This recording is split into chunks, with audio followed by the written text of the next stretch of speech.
नक्कली शरणार्थी प्रकरणमा बाहिरियो अडियो। आर्जु र मन्जुले 8 करोड 50 लाख लिएको दाबी।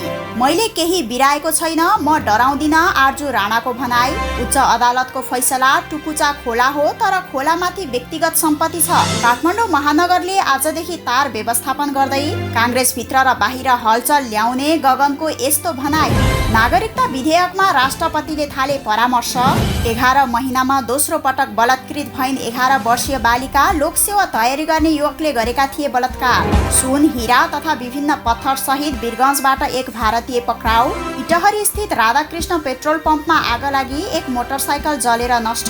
प्रधानमन्त्रीलाई राजेन्द्र लिङ्गदेनको चुनौती। लडाकु शिविरको फाइल खोलेर चोखो प्रमाणित गरेर देखाउनुहोस्। समीक्षा अधिकारी भन्छन्, म गलत थिइन, माया लागेर बयान फेरेको हो। विदेश जाने लोभमा करोडौं फस्यो। 101 जना ठगिएको फेला, 1 जना पक्राउ। लखनऊलाई हराएपछि गुजरात IPL को प्ले अफ नजिक। नेपाली नागरिकता लिएको आरोपमा 10 भारतीय नागरिक पक्राउ। 10वटा दल भएर पनि सरकारलाई पूर्णता दिन नसकेको KP शर्मा ओलीको भनाई। विद्युत प्राधिकरणले काटिदियो प्रादेशिक अस्पताल जनकपुरको बिजुली। टेलिफोन इन्टरनेटका तारमा क्षति नपुर्याउन दूरसञ्चार प्राधिकरणको अनुरोध। काठमाडौँमा ट्याक्सी व्यवसायी आन्दोलित। व्यवसायी आफैले राखे सडकमा पार्किङ बोर्ड। सन्दीप लामिछाने विरुद्धको मुद्दा स्थगितको सूचीमा। टुकुचामा चालेका कुनै पनि कदम खेर नगएको बालेन शाहको भनाई। पत्रकारिता क्षेत्रमा समस्या समाधान गर्न सरकार प्रतिबद्ध रहेको सञ्चार मन्त्री शर्माको दाबी। सिमरिकका सबै हेलिकप्टर उडानमा रोक। भारतको मणिपुर राज्यमा जारी जातीय हिंसामा 52 जनाभन्दा बढीको मृत्यु। रामेछापबाट काठमाडौँ आउँदै गरेको बस दुर्घटना। CK राउत भन्छन्, अहिले सरकारलाई समर्थन छ, थप निर्णय पछि गर्छौं। आमिर खान काठमाडौँमा विपश्यनामा ध्यान गर्ने र बालुवामाथि वैभव खडा गर्दै कतार।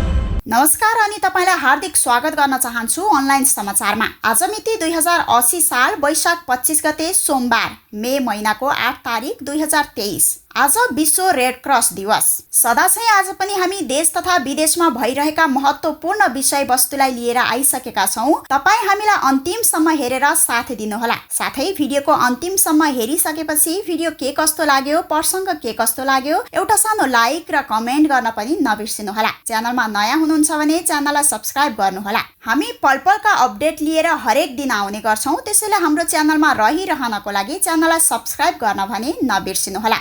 अब लागौं समाचार विस्तारमा।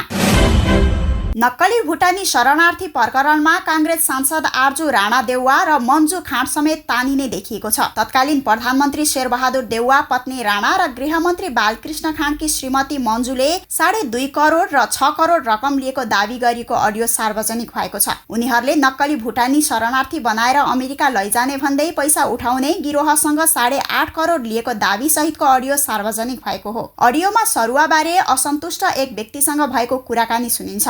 अडियोमा कुरा गर्ने दुवै व्यक्तिको पहिचान नभए पनि प्रसङ्ग नक्कली भुटानी शरणार्थीको भएको प्रष्ट बुझिन्छ। अनावश्यक रूपमा सरुवा गरेर पैसा लिन खोजेको, दुहुनो गाई बनाएको भन्दै एक व्यक्तिले भनेका छन्। आर्जु राणालाई 2.5 करोड, गृहमन्त्री बालकृष्ण खाँडका लागि मन्जु खाँडलाई हनुमान थानको घरमा 6 करोड बुझाएकै हो, प्रमाण छ नि मसँग। अडियोमा दावी गरिए अनुसारै काठमाडौँको हनुमान थानमा खाँडको घर छ।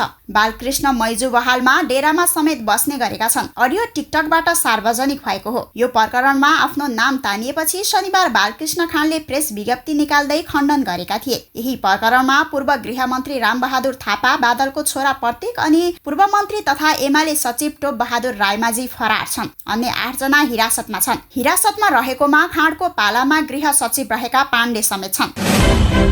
नेपाली काङ्ग्रेसकी सांसद आर्जु राणाले संसदमै आफ्नो नाम जोडिएर विभिन्न प्रश्नहरू उठेकोमा आपत्ति जनाउँदै आफूले कुनै गल्ती नगरेको बताएकी छन्। उनले आफूले केही नबिराएको पनि दावी गरेकी छन्। प्रतिनिधि सभाको आइतबारको बैठकमा सांसद राणाले तथ्यमा आधारित भएर कुरा गर्नुपर्ने भन्दै आफू सहित सबै सांसदहरूको सम्पत्ति विवरण सार्वजनिक गर्न माग गरेकी छन्। साथै कसको कति सम्पत्ति बढ्यो, कति घट्यो छानबिन गर्न पनि माग गरेकी छन्। भ्रष्टाचारको कुरामा हामी साँच्चीकै कति सिरियस छौं भन्ने मेरो प्रश्न छ। यहाँ म नभएको दिनमा मलाई इंकित गरेर अनेकौं प्रश्नहरू उठाइएका छन्। एउटा नारीले आफ्नो हैसियतमा राजनीति गरेको यो देशमा सह्य हुँदैन। अझै पनि नारीले पुरुषले भएको ठाउँमा मात्रै बस्नुपर्ने, उनीहरूले भनेको मात्रै बोल्नुपर्ने, अलिकति पब्लिक लाइफमा आयो भने पुरुषहरूलाई असह्य हुने परिस्थिति बनेको छ, उनले अघि भनिन्। यस्तो नेपालमा मात्रै होइन, अन्तर्राष्ट्रिय स्तरमा समेत छ। हामीले संविधान मार्फत यो कुराको विरुद्धमा लेखेका छौं, त्यसकारण मैले केही बिराएको छैन र म डराउँदिन पनि। उनले तथ्यभन्दा बाहिर गएर जथाभावी नबोल्न र भाषण नगर्न आग्रह गरेकी छन्। हामीले पटक पटक सम्पत्ति विवरण बुझाउँछौं। मेरो श्रीमान 5-6 पटक प्रधानमन्त्री हुनुभयो। मेरो लगायत मेरो श्रीमानको सम्पत्ति विवरण सरकारसँग सुरक्षित छ। म अनुरोध गर्न चाहन्छु, हामी जतिजना सांसद छौं सबैको सम्पत्ति विवरण वेबसाइटमा राखियोस्, सार्वजनिक गरियोस्, उनले भनिन्। हामी कहिले कुन अवस्थामा थियौं, कसको कति सम्पत्ति थियो, कसको बढ्यो, कसको घट्यो, के स्रोत हो, सबैको सम्पत्तिको छानबिन होस्, उनको भनाइ छ। उच्च अदालत पाटनले काठमाडौँको कमलादी र हात्तीसार क्षेत्रमा भूमिगत गरिएको टुकुचा खोला नै भएको फैसला गरेको छ। तर खोलामाथि रहेको जग्गा, घर भने व्यक्तिगत सम्पत्ति भएकाले राज्यले हस्तक्षेप गर्न नपाउने बताएको छ। काठमाडौँ महानगरपालिकाले 30 भदौ 2079 मा टुकुचा खोला उत्खनन गर्न थालेपछि काठमाडौँ महानगरपालिका 1 का विश्वप्रकाश साखले निजी सम्पत्तिमा हस्तक्षेप भइरहेको भन्दै रोक्न निषेधाज्ञाको आदेश माग गर्दै उच्च अदालतमा निवेदन दिएका थिए। उक्त निवेदनमाथि न्यायाधीश महेश शर्मा पौडेल र राज्यलक्ष्मी बाजराचार्यको संयुक्त इजलासले 2079 माघ 18 गते सुनाएको फैसलाको पूर्ण पाठ हालै सार्वजनिक भएको छ। फैसलामा टुकुचा इच्छुमती खोल्सा वा ढल नभई बागमतीको सहायक नदी भएको उल्लेख गर्दै यसको प्राकृतिक क्षेत्र रहने उल्लेख गरिएको छ। टुकुचा खोला र बागमतीको सहायक नदी रहेको र यति लामो बहाव रहेको अवस्थामा यस खोलालाई खोल्सा वा ढल हो भनी विद्वान कानून व्यवसायीहरूले लिएको जिकिर मानसिक देखिँदैन, फैसलामा भनिएको छ। यो विवादमा खोलाको अधिकारको विषय पनि समावेश भएको अदालतले ठहर गरेको छ। महानगरपालिकाले आज सोमबारदेखि महानगरभित्रको तार व्यवस्थापन गर्ने भएको छ। आइतबार बसेको बैठकले उक्त निर्णय गरेको महानगर प्रहरी प्रमुख राजुनाथ पाण्डेले जानकारी दिए। उनका अनुसार पहिलो चरणमा माइतीघर मण्डलादेखि बानेश्वर हुँदै एयरपोर्टसम्म र न्यू रोडदेखि बसन्तपुर हुँदै असन क्षेत्रको तार व्यवस्थापन गर्ने निर्णय गरिएको हो। आज बिहान माइतीघर मण्डला र न्यू रोड गेटबाट व्यवस्थापनको काम थालिनेछ, उनले भने। तार व्यवस्थापन गर्दा नेपाल विद्युत प्राधिकरण, दूरसञ्चार प्राधिकरण, नेपाल टेलिकम, काठमाडौँ उपत्यका प्रहरी कार्यालय, महानगर प्रहरी बल र इन्टरनेट सेवा प्रदायक संस्थाका प्रतिनिधि रहने महानगरले बताएको छ। बैठकमा नेपाल दूरसञ्चार प्राधिकरण र काठमाडौँ उपत्यका विकास प्राधिकरणका इन्जिनियरहरू, काठमाडौँ उपत्यका प्रहरी कार्यालयका प्रहरी उपरीक्षक Krishna Dhital, the internet service providers association of नेपालका कोषाध्यक्ष पुष्कर कडाल, प्रमुख प्रशासकीय अधिकृत सुवेश खड्का सहित महानगरका अधिकारीहरूको सहभागी थियो। नेपाली कांग्रेसका महामन्त्री गगन थापाले मन्त्री छनौटमा आपत्ति जनाएका छन्। कांग्रेसबाट 9 जना मन्त्री बन्दा आफूलाई उपेक्षा गरिएपछि महामन्त्री थापाले असन्तुष्टि जनाएका हुन्। उनले धेरै पटक प्रतिरोध गर्न खोजेको तर पार्टीको जिम्मेवारीमा रहेको सम्झिएर मौन रहेको, पार्टीभित्रै मात्र अडान राखेको तर अहिले अति भएको बताएका छन्। आइतबार फेसबुकमा उनले लेखेका छन्, कहिले प्रक्रिया चित्त बुझेन, कहिले पद्धति, कति निर्णयहरू मन परेनन्, कति आफूले राखेका विषयले प्रवेश नै पाएनन्। धेरै पटक लाग्यो प्रतिरोध गरौँ, तर हरेक पटक सोचे म जिम्मेवारी लिएर बसेको छु, एउटा सीमा छ। त्यसैले कहिले मौन रहे त कहिले भित्रै आफ्ना मत र अडान राखे, लडे, साथीहरूलाई सम्झाए, तर अब त अति भयो। कांग्रेस सभापति शेरबहादुर देउवा निकट 6 जना मन्त्री बन्दा नेता शेखर कोइराला पक्षका 3 जना मन्त्री बने। महामन्त्री थापाले सहमहामन्त्री बद्री पाण्डे र जीवन परिवारलाई मन्त्री बनाउन चाहेका थिए, तर कांग्रेसका 9 जना मन्त्री सरकार पुग्दा महामन्त्री गगन थापा पनि पावर एक्सरसाइज भन्दा बाहिर रहे। पुस 10 मा बनेको एमाले नेतृत्वको गठबन्धनबाट भत्काएर कांग्रेसलाई सत्तामा कमब्याक गराउन निर्णायक भूमिका खेलेका थापा मन्त्री छनौटमा प्रभावहीन बने। मन्त्री छनौटमा सभापति देउवा र नेता शेखर कोइरालाको दोहोरो उपेक्षा भोग्नु परेको उनको गुनासो छ। चैत 17 मा कांग्रेस उपसभापति पूर्णबहादुर खड्काको नेतृत्वमा कांग्रेस सरकारमा सहभागी भयो। खड्का उपप्रधान तथा रक्षा, प्रकाश शरण महत अर्थ, रमेश रिजाल उद्योग र सीता गुरुङ शहरी विकास मन्त्री नियुक्त भए। वैशाख 3 मा एनपी साउथ परराष्ट्र मन्त्री भए भने वैशाख 20 मा उपसभापति धनराज गुरुङ, कानून मोहन बस्नेत स्वास्थ्य र डिक बहादुर लिम्बू खेलकुद मन्त्री बने। आइतबार कांग्रेसका सुरेन्द्र आचार्य महिला तथा बालबालिका मन्त्रीको जिम्मेवारी सहित सरकारमा सामेल भएका छन्। विभिन्न चरणमा गरी देउवाले प्रचण्ड नेतृत्वको सरकारमा आफू निकट 6 जना र नेता शेखर कोइराला निकट 3 जनालाई मन्त्री बनाए। उपसभापति खड्का, नेता महत, साउद, रिजाल, बस्नेत र गुरुङ देउवा पक्षीय हुन् भने अर्का उपसभापति गुरुङ, जिल्ला सभापति लिम्बू र नेता आचार्य कोइराला निकट मानिन्छन्। आचार्य राष्ट्रपति रामचन्द्र पौडेलका नातेदार पनि हुन्। आचार्यलाई मन्त्री बनाउनुको पछाडि राष्ट्रपति पौडेलको भूमिका रहेको काङ्ग्रेस वृत्तमा चर्चा छ। करिब 7.5 महिनादेखि शीतल निवासमा अल्पत्र नागरिकता विधेयकमाथि राष्ट्रपति रामचन्द्र पौडेलले कानुनी परामर्श थालेका छन्। आफ्नो सन्देशसहित एकपटक फर्काएको विधेयक प्रतिनिधि सभा र राष्ट्रिय सभाले हुबहु पारित गरेर पुनः पेश गरेपछि निवर्तमान राष्ट्रपति विद्यादेवी भण्डारीले विधेयक प्रमाणीकरण नगरी छाडेकी थिइन्। त्यही विधेयक अघि बढाउने बारे राष्ट्रपति पौडेलले छलफल गरेका हुन्। आइतबार राष्ट्रपतिज्यूले महान्यायाधिवक्तासँग यसबारेमा परामर्श लिनुभयो। राष्ट्रपतिमा प्रेस सल्लाहकार किरण पोखरेलले भने, मुलुकमा रहेका केही जल्दाबल्दा विषयको संवैधानिक अवस्थाबारे परामर्श भयो। गत असोजदेखि अल्पत्र परेको विधेयक अब आएर प्रमाणीकरण गर्न सम्भव हुन्छ कि हुँदैन, यदि सम्भव हुँदैन भने यो विषयलाई कसरी टुङ्ग्याउन सकिन्छ भन्नेमा राष्ट्रपति पौडेलले त्यसको कानुनी पाटोबारे छलफल थालेका हुन्। एक पटक सन्देश सहित सदनमा फर्काएको विधेयक परिमार्जन भएर वा हुबहु फेरि राष्ट्रपति कार्यालय पुगेमा त्यसलाई रोक्न सकिने संवैधानिक व्यवस्था छैन। अर्को दोस्रो पटक पेश भएको विधेयक 15 दिनभित्र प्रमाणीकरण गर्नुपर्छ भन्ने संवैधानिक प्रावधान रहेकोमा समय सीमा कटेपछि प्रमाणीकरण गर्न बाधा भएको अर्थमा बुझ्न नहुने समेत उनीहरूले सल्लाह दिएका थिए। जाजरकोट बस्दै आएकी 11 वर्षीय बालिका 2077 भदौमा वीरेन्द्रनगर 12 मा दिदीसँगै बसेर पढ्ने उद्देश्यले सुर्खेत झरिन्। एक सामुदायिक विद्यालयमा कक्षा 3 मा भर्ना भएर अध्ययन थालिन्। 2078 भदौ 4 गते वीरेन्द्रनगर बसेर लोकसेवाको तयारी गरिरहेका हुम्लाका 23 वर्षीय प्रकाश जैसीले सडक छेउको झाडीमा लगेर उनलाई बलात्कार गरे। साँझ 7 बजे साइली दिदीको कोठाबाट ठुली दिदीको कोठामा जाँदै गर्दा बाटोमै उनी बलात्कृत भइन्। त्यतिबेला उनी मात्र 10 वर्षकी थिइन्। बलात्कार गर्दा चिचाएपछि नजिकैका एक युवाले देखेर प्रहरीलाई खबर गरेपछि उनी रङ्गेहात पक्राउ परे। ती युवासँगै साथमा रहेका 26 वर्षीय रामकृष्ण जैसीलाई पनि मतियार भएको भन्दै अदालतले 3 लाख धरौटीमा 3 महिनापछि छोड्यो। प्रकाशले भने अहिले कारागारमा सजाय भोगिरहेका छन्। 2079 साउन 4 गते उनी दोस्रो पटक दिदीको कोठामै स्थानीय 21 वर्षीय मनन सापकोटाबाट बलात्कृत भइन्। 11 महिनाको बीचमा उनी दोस्रो पटक फरक व्यक्तिबाट बलात्कृत भइन्। अहिले त पीडितलाई होस्टाइल गरेर पीडक सापकोटा धरौटीमा छुटेका छन्। त्यो बेला पनि घटना होस्टाइल गर्नका लागि विपक्षीका वकिल र आफन्तले पैसा र सम्पत्तिको लोभ देखाए, तर देख्ने सुन्ने स्थानीय युवाले बयान नफेर्दा प्रकाश अहिले कैदमा छन्।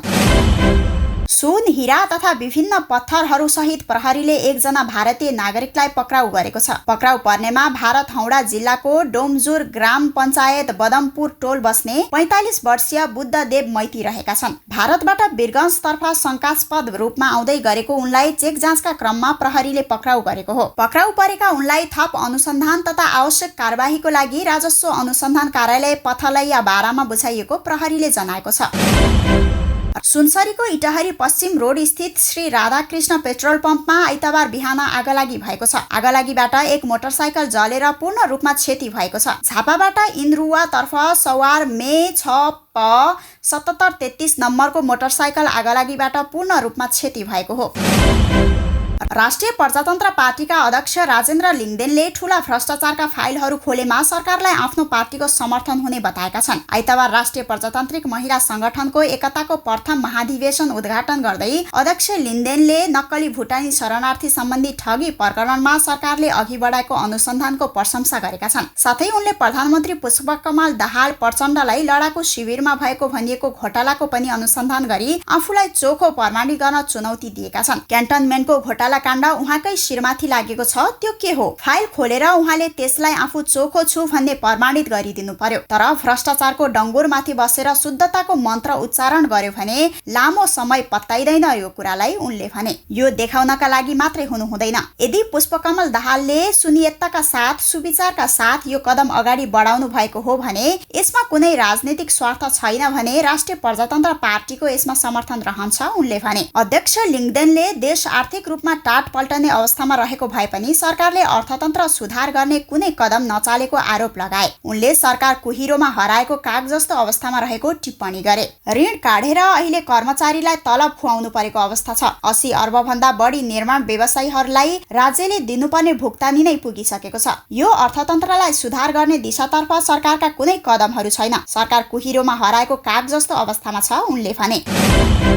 गायिका समीक्षा अधिकारीले आफू गलत नभएको बताएकी छन्। गायिका अधिकारीले आफू गलत नभए पनि माया लागेर बयान फेरेको अभिव्यक्ति दिएकी हुन्। एक टेलिभिजन अन्तर्वार्तामा उनले आफ्नो सुरक्षाका लागि उजुरीमा गएको र पछि माया लागेकोले अदालतमा बयान फेरेको बताएकी हुन्। उहाँको टिमबाट मार्ने धम्की दिनदिनै टर्चर गरेकोले मुद्दा हालेको थिए। उनले अगाडि भनेकी छन् आफ्नो सुरक्षाका लागि त्यो निर्णय गरेको हो। त्यो समय आफ्नो दिनमै 5 वटा गीत रेकर्ड हुने बताएकी उनले टर्चरका कारण डिप्रेसनको स्थिति पनि आएको खुलाएकी छन्। अन्तर्वार्तामा उनले भनेकी छन्, मलाई यसले ठूलो रूप लिन्छ भनेर थाहा पनि थिएन, यति हो कि म गलत छैन। उनकै बयानका आधारमा बलात्कार अभियोगमा अभियुक्तले सफाई पनि पाइसकेका छन्।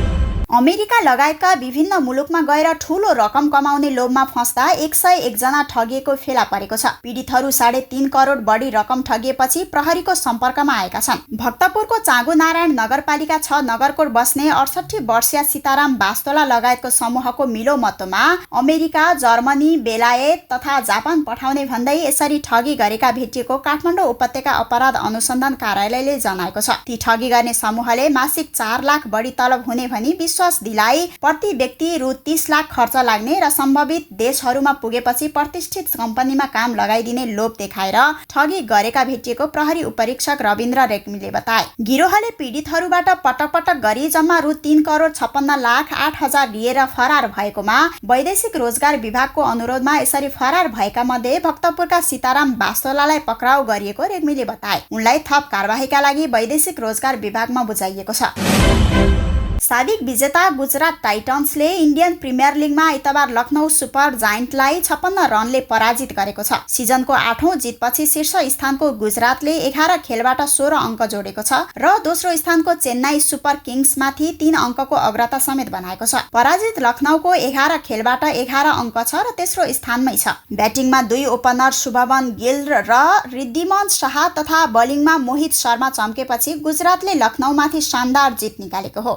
गुजरातको घरेलु मैदान नरेन्द्र मोदी स्टेडियममा 228 रनको लक्ष्य पछ्याएको लखनऊले 20 ओभरमा 7 विकेट गुमाएर 171 रन मात्र बनाउन सक्यो। पहिलो विकेटका लागि कायल मेयर्स र क्विन्टन डे ककले 88 रनको साझेदारी गर्दै राम्रो सुरुवात दिलाए पनि त्यसपछि राम्रो साझेदारी बनाउन सकेन। कायल मेयर्स 32 बलमा 48 रन बनाएर पहिलो विकेटको रूपमा आउट भए। लखनऊका लागि सर्वाधिक 70 रन बनाएका डेककले 41 बल खेल्दा 7 चौका र 3 छक्का प्रहार गरे। यी दुई बाहेक दोहोरो अङ्कमा रन जोडेका आयुष बदोनीले 21 र दीपक हुडाले 11 रन बनाए। गुजरातका मोहित शर्मनले 4 ओभरमा 21 रन खर्चेर 4 विकेट लिए। मोहम्मद शामी, नूर अहमद र राशिद खानले समान 1 विकेट लिए। त्यसअघि घरेलु मैदानमा टस हारेर पहिलो ब्याटिङ गरेको गुजरातले निर्धारित 20 ओभरमा 2 विकेट गुमाएर 227 रन बनाएको थियो। ओपनर दय गिल र रिद्धिमान शाहले पहिलो विकेटका लागि 12.1 ओभरमा 142 रनको साझेदारी गर्दै शानदार सुरुवात दिलाएका थिए। गिलले अभिजित 94 रन बनाए। उनले 51 बल खेल्दै 2 चौका र 7 छक्का प्रहार गरे। 43 बल खेलेका रिद्धिमनले 10 चौका र 4 छक्का मद्दतमा 81 रन बनाए। कप्तान हार्दिक पाण्ड्याले 15 बलमा 25 रन जोडे। डेभिड मिलरले 12 बलमा अभिजित 21 रन बनाए। 8 बलर प्रयोग गरेका लखनऊका लागि मोहिसित खान र आभोस खानले 1-1 विकेट लिए।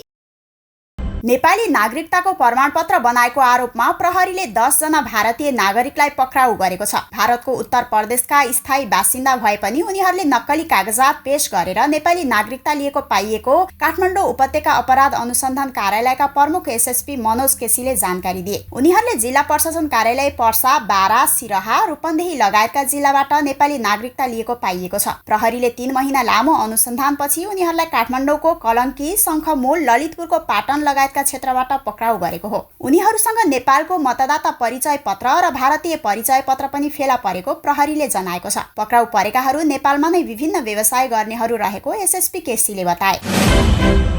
नेकपा एमालेका अध्यक्ष केपी शर्मा ओलीले देशका अस्थिरताको कारण सरकार र सरकारमा रहेका सत्तारूढ दल भएको आरोप लगाएका छन्। सत्तारूढ दलहरू केवल सरकार परिवर्तनको खेलमा मात्र लागेको र विकास निर्माणको काम केही पनि गर्न नसकेको अध्यक्ष ओलीले दावी गरेका हुन्। आइतबार संघीय संसद भवनमा बसेको पार्टीको संसदीय दलको बैठकलाई सम्बोधन गर्दै अध्यक्ष ओलीले भने, मङ्सिर 4 मा चुनाव भएको आज वैशाख 24 गते भइसक्यो। यी बितेका महिनासम्म सरकार परिवर्तनका खेलहरू मात्र भए। स्थानीय तहमा सरकार परिवर्तन गर्न नमिल्ने भएकाले हो, नत्र त्यहाँ पनि त्यही खेल चलिरहन्थ्यो। प्रदेशमा त्यही खेल चलिरहेका छन्। देशका लागि होइन, आफ्नो गुटगत स्वार्थ हेरेर त्यही काम गरिरहेका छन्। 10वटा पार्टी मिलेर पनि सरकार बनाउन नसकेको भन्दै ओलीले व्यङ्ग समेत गरे। कोही छोड्दैनन्, कोही भर्ती हुँदैनन्। अस्तिको दिनमा मात्र एउटा घटकले सरकारले छोड्यो। अस्ति कहिले 3 जना मन्त्री बल्ल थप्यो। अझै सरकारले पूर्णता पाउन सकेको छैन। 10वटा पार्टीले सरकार बनाउन सक्दैन।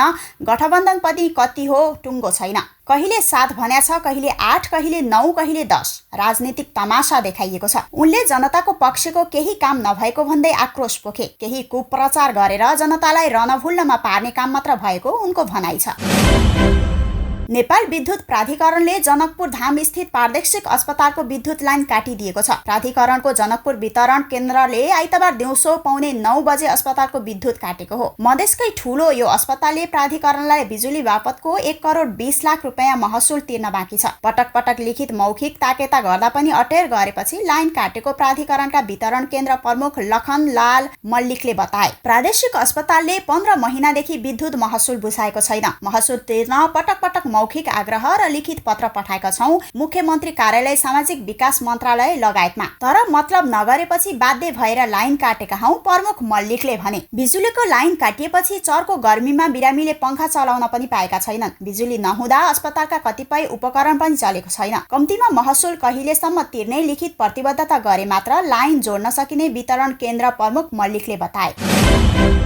नेपाल दूरसञ्चार प्राधिकरणले टेलिफोन र इन्टरनेटका तारमा क्षति नपुर्याउन अनुरोध गरेको छ। शनिबार एक विज्ञप्ति जारी गर्दै प्राधिकरणले दशकौंदेखि टाङ्गिएका र सेवा प्रवाह भइरहेका तार एकै पटक व्यवस्थापन गर्न कठिनाई हुने साथै दूरसञ्चार सेवा अवरुद्ध नहुने गरी यसको व्यवस्थापन गर्न काम भइरहेको प्राधिकरणले उल्लेख गरेको छ। प्राधिकरणका अनुसार अहिले दीर्घकालीन रूपमा तार लगायत अन्य युटिलिटीहरूको व्यवस्थापनको लागि सडक निर्माण हुँदा युटिलिटी डक्टको व्यवस्था गर्न आवश्यक कानून निर्माण भइरहेको छ। त्यस्तै दूरसञ्चार पूर्वाधार सेवा प्रदायकको व्यवस्था गर्न नेपाल सरकारलाई यस अगाडि नै सिफारिस भई नियमावली पारित हुने अन्तिम चरणमा रहेकोले अव्यवस्थित तारको व्यवस्थापन हुनुको साथै दोहोरो लगानीको समेत अन्त्य हुने कार्य भइरहेको छ। अव्यवस्थित रूपमा रहेको तारहरूलाई अल्पकालीन रूपमा व्यवस्थापन गर्ने क्रममा महानगरपालिका, इन्टरनेट सेवा प्रदायक संघ नेपाल र प्राधिकरण समेतको सहकार्यमा सिंहदरबार वरिपरि पुतली सडक, कमललादी, ठमेल, एयरपोर्ट, माइतीघर लगायत पाटन दरबार क्षेत्रको प्रयोगमा नरहेको तार हटाई बन्डलिङ गरिएको पनि प्राधिकरणले जनाएको छ। काठमाडौँ महानगरपालिकाले सडक किनारमा पार्किङ गर्न नदिएपछि ट्याक्सी व्यवसायीहरू आन्दोलित भएका छन्। व्यवसायीहरू आफैले पार्किङ बोर्ड राखेर ट्याक्सी पार्किङ गरेर विरोध जनाएका छन्। महानगरका विभिन्न क्षेत्रमा ट्याक्सी व्यवसायीहरू विरोध जनाउँदै आफैले पार्किङ लेखेको स्ट्यान्ड राखेका छन्। ट्राफिक प्रहरीका अनुसार ट्याक्सी चालकहरूले राखेको स्ट्यान्ड हटाउन खोज्दा केही बेर तनाव सिर्जना भएको थियो। ट्राफिक प्रहरी समेत नेपाल प्रहरीको बल प्रयोग गर्न खोजेपछि 1 घण्टा मैतीदेवी चोकमा सडकमै व्यवसायीहरूले ट्याक्सी तेर्साएका थिए। त्यसपछि अहिले मैतीदेवीमा करिब 25वटा ट्याक्सीहरू एक साइडमा पार्किङ गरेर आवागमन गर्ने अन्य सवारीलाई छेकेको छैनन्। 1 घण्टा अवरुद्ध गरेपछि 5 जना ट्याक्सी व्यवसायीहरू ट्राफिक प्रहरी सहित महानगरपालिकाका वार्ताको लागि गएका छन्। काठमाडौँ महानगरपालिकाले भने अनधिकृत रूपमा ट्याक्सी पार्किङ गरेर समस्या सिर्जना गरेको बताएको छ। हामीले पार्किङ दिन नमिल्ने ठाउँमा बोर्ड हटाएका थियौं। अहिले सुन्धारा, मैतीदेवी लगायत स्थानमा आफैले बोर्ड राखेर ट्याक्सी पार्किङ गरिरहेका छन्। महानगर प्रहरी प्रमुख राजुनाथ पाण्डेले भने। उनले महानगरपालिका र ट्राफिक प्रहरीसँग छलफल नै नगरी अनधिकृत बोर्ड राखेको भन्दै महानगरपालिकाले सम्बन्धित ओडा कार्यालय ट्राफिक प्रहरीसँग छलफल गरेर कारबाही गर्ने बताए। ट्याक्सी व्यवसायीहरू भने महानगरपालिका र ट्राफिक मिलेर सबैतिर ट्याक्सीलाई पार्किङ गर्न नदिएको भन्दै आन्दोलनमा छन्। क्रिकेटर सन्दीप लामिछाने विरुद्ध दर्ता भएको जबरजस्ती करणीको मुद्दा आइतबार स्थगितको सूचीमा परेको छ। काठमाडौँ जिल्ला अदालतमा विचाराधीन अवस्थामा रहेको उक्त मुद्दा अदालतबाटै स्थगितको सूचीमा परेको हो। काठमाडौँ जिल्ला अदालतका सूचना अधिकारी दीपक दाहालका अनुसार गोला प्रणालीबाट पेशी व्यवस्थापन हुने गरेको र फाँट नम्बर 28 को उक्त मुद्दा विधामा बसेका न्यायाधीशको इजालसमा परेको कारण स्थगित भएको हो। फाँट नम्बर 28 मा रहेको निवेदन लगायतका अन्य सबै मुद्दाहरू स्थगितको सूचीमा परेको छ। हालसम्म 22 पटक पेशीमा चढेको उक्त मुद्दा 8 पटक स्थगितको सूचीमा परेको छ भने 14 पटक विभिन्न आदेश भएको छ। यसअघि वैशाख 11 गतेको पेशीमा चढेको उक्त मुद्दामा पीडित किशोरीको स्वास्थ्य परीक्षण गराउने डाक्टरलाई नै झिकाएर बकपत्र गराउने आदेश भएको थियो। मुद्दाको सम्पूर्ण प्रक्रिया पूरा भएको उक्त मुद्दामा वैशाख 24 गते आइतबारका दिन अन्तिम सुनुवाई हुने अपेक्षा गरिएको थियो। तर गोला तान्दा विधामा बसेका न्यायाधीशको बेन्चमा उक्त मुद्दा परेपछि आइतबार अदालतकै तर्फबाट स्थगित भएको हो। काठमाडौँ महानगरपालिकाका मेयर बालेन्द्र शाहले टुकुचा खोलामा महानगरले चालेको कुनै पनि कदम खेर नगएको बताएका छन्। उच्च अदालत पाटनको फैसलाको पूर्ण पाठले टुकुचा खोलालाई प्राकृतिक स्वरूपमा खुला कायम गर्ने विकल्पलाई स्पष्ट रूपमा मान्यता दिएको भन्दै उनले महानगरको कदम सही थियो भन्ने पुष्टि भएको दावी गरेका छन्। मेयर शाहले लेखेका छन्, केही दिन अघि सार्वजनिक भएको उच्च अदालत पाटनको फैसलाको पूर्ण पाठले टुकुचा खोलालाई प्राकृतिक स्वरूपमा खुला कायम गर्ने विकल्पलाई स्पष्ट रूपमा मान्यता दिएको छ। टुकुचा ढल होइन, टुकुचा खोला नै हो भन्ने कुरा पुनः प्रमाणित गरेको छ। शाहले थप लेखेका छन्, नदीको प्राकृतिक अधिकार र कानुनी व्यक्तित्व हुन्छ भन्ने विधि शास्त्रले घोषणा गरेको छ। सो फैसलाले टुकुचा खोला अर्थात् इच्छुमती नदीको प्राकृतिक अधिकार पुनः स्थापना तथा संरक्षणको लागि काठमाडौँ महानगरपालिका लगायत संघीय सरकारका सम्बन्ध निकायहरूको ध्यानकर्षण समेत गरेको छ। कुनै पनि नदी वा खोलाको बहाव क्षेत्र, सोको दायाँ बायाँ वा सोको माथिको जग्गा व्यक्ति विशेषको नाममा रहन नसक्ने वैधानिक मापदण्ड छ। तसर्थ अब टुकुचा खोलाको क्षेत्राधिकार भित्रको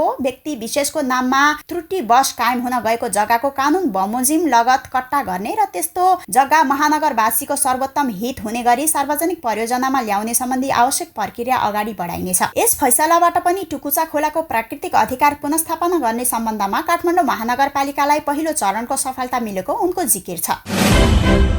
सञ्चार तथा सूचना प्रविधि मन्त्री रेखा शर्माले भएका कानुनको प्रभावकारी कार्यान्वयन, असन्धार्मिक कानुनको पुनरावलोकन, आवश्यक कानुन निर्माण र सोही अनुरूप कार्यक्रम तजुर्मा गरी पत्रकारिता क्षेत्रमा समस्या समाधान गर्ने प्रतिबद्धता व्यक्त गरेकी छन्। 8औं राष्ट्रिय पत्रकारिता दिवसका अवसरमा शुभकामना व्यक्त गर्दै आम सञ्चारका माध्यमहरूलाई राष्ट्रिय उद्योग सरह मान्यता दिने, विज्ञापन नियमन गर्ने ऐनले निर्दिष्ट गरेका एकद्वार र समानुपातिक प्रणालीलाई व्यवस्थित गर्न नियमावली बनाउने लगायत काम भइरहेको र अन्य केही महत्त्वपूर्ण कानुन निर्माण चरणमा रहेको जानकारी समेत दिइन्। सरकारका प्रवक्ता शर्माले भनिन्, पत्रकारिता क्षेत्रको विकासका लागि सरकारले धेरै काम गर्नुपर्नेछ। भूकम्प, कोरोना जस्ता श्रृङ्खलाबद्ध प्रकोपका कारण सिर्जित आर्थिक समस्याले मिडिया क्षेत्र प्रभावित छ। सञ्चार संस्थाको सबलीकरण र श्रमजीवी पत्रकारको भौतिक तथा पेशागत सुरक्षाप्रति सरकार गम्भीर छ। नेपाली पत्रकारिता क्षेत्रले ठूलो फड्को मारेको छ। संविधानको प्रस्तावनामै पूर्ण प्रेस स्वतन्त्रता सुनिश्चित गरिएपछि पत्रकारिताको विकास र प्रेस स्वतन्त्रता हक कसैले खोज्न नसक्ने गरी स्थापित भइसकेको बताउँदै मन्त्री शर्माले कानुन निर्माण वा उनले कुनै पनि सवालमा प्रेस स्वतन्त्रतालाई कुण्ठित गर्ने गतिविधि हुन नदिन सरकार प्रतिबद्ध रहेको स्पष्ट पारिन्। नेपाल नागरिक उड्डयन प्राधिकरणले सिमरिक यारका सबै हेलिकप्टर उडानमा रोक लगाएको छ। शुक्रबार सङ्खुवा सभाको भोटखोला गाउँपालिकामा सिमरिकको हेलिकप्टर दुर्घटनामा परेपछि यस्तो प्रतिबन्ध लगाइएको हो। सामान ढुवानीका क्रममा हेलिकप्टर दुर्घटनामा परेपछि अन्य एयरक्राफ्टहरूको चेक जाँच नभइन्जेलसम्मका लागि सिमरिकका हेलिकप्टर उडान रोकिएको हो। उडानका क्रममा सिमरिकले हवाई सुरक्षा मापदण्डहरू पालना गरे नगरेको बारे प्राधिकरणले अनुसन्धान थालेको छ।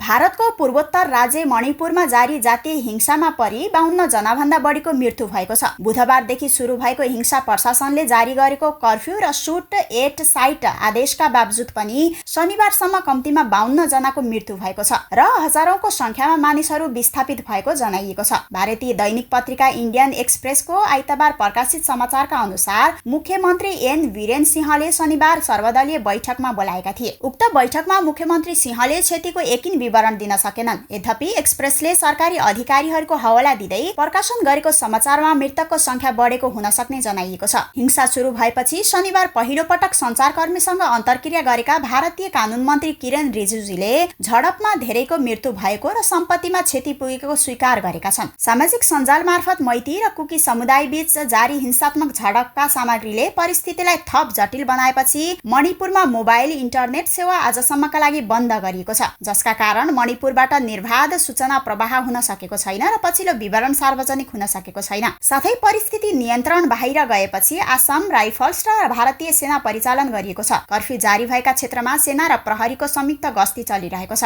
मणिपुर राज्यको राजधानी इम्फालबाट प्रकाशित हुने स्थानीय सञ्चार माध्यमहरूका अनुसार राजधानी र चुराचन्दपुर जिल्लाका अस्पतालमा 50 जनाभन्दा बढी मृतकका शवहरू राखिएका छन्। रामेछापबाट काठमाडौँतर्फ आउँदै गरेको एक यात्रुवाहक बस काभ्रे पाल्चोकको चौरी देउरालीमा दुर्घटनामा परेको छ। दुर्घटनामा 12 जना घाइते भएकोमा 2 जनालाई थप उपचारका लागि धुलीखेल लगेको प्रहरीले जानकारी दिएको छ। अन्यको अवस्था सामान्य रहेको छ। प्रहरीका अनुसार रामेछापको गुराँसेबाट छुटेको 22 ख 8418 नम्बरको सो बस चौरी देउराली 4 सुगुरे खोला नजिकैको मोडमा दुर्घटना भएको थियो। जिल्ला प्रहरी कार्यालयका एसपी भागेन्द्र पुरुष ढकालका अनुसार बसका चालकले गाडीको ब्रेक फेल भएका कारण नालामा लगेर ठोक्काएको प्रारम्भिक बयान दिएका छन्।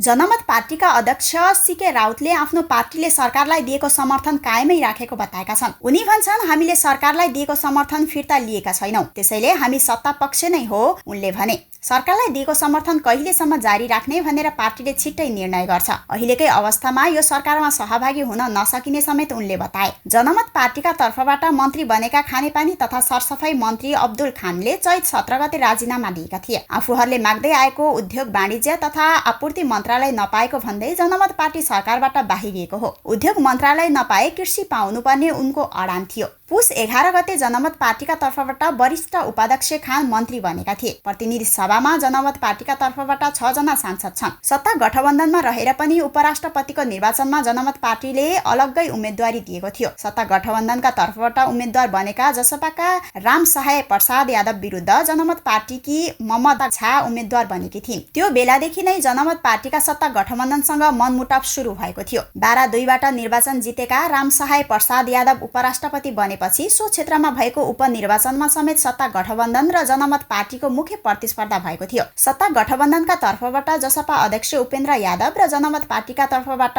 शिवचन्द्र कुशवाहा उम्मेदवार बनेका थिए। सप्तरी 2बाट जनमत पार्टीका अध्यक्ष राउतसँग पराजित भएका यादव 12 क्षेत्र नम्बर 2 को उपनिर्वाचनमा विजयी भएसँगै सत्ता गठबन्धन र जनमत पार्टीको मनमुटाव थप बढेको छ।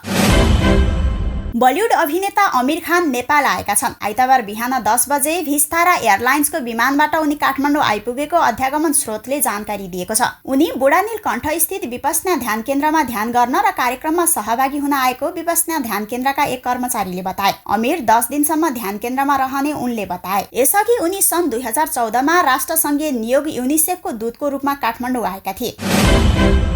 बालुवामा शहर निर्माणलाई धेरैले स्वैर कल्पना भनिदिन्छन्, तर कतारले यसलाई वास्तविकतामा परिणत गरेको छ। राजधानी दोहादेखि 10 माइल परको लुसेलामा कतारले शहर निर्माण गरिरहेको छ। लुसेलमा हिजोआज कतारमा बस्ने हरेक राष्ट्रका नागरिकका लागि खानपानको स्टल राखिएको छ।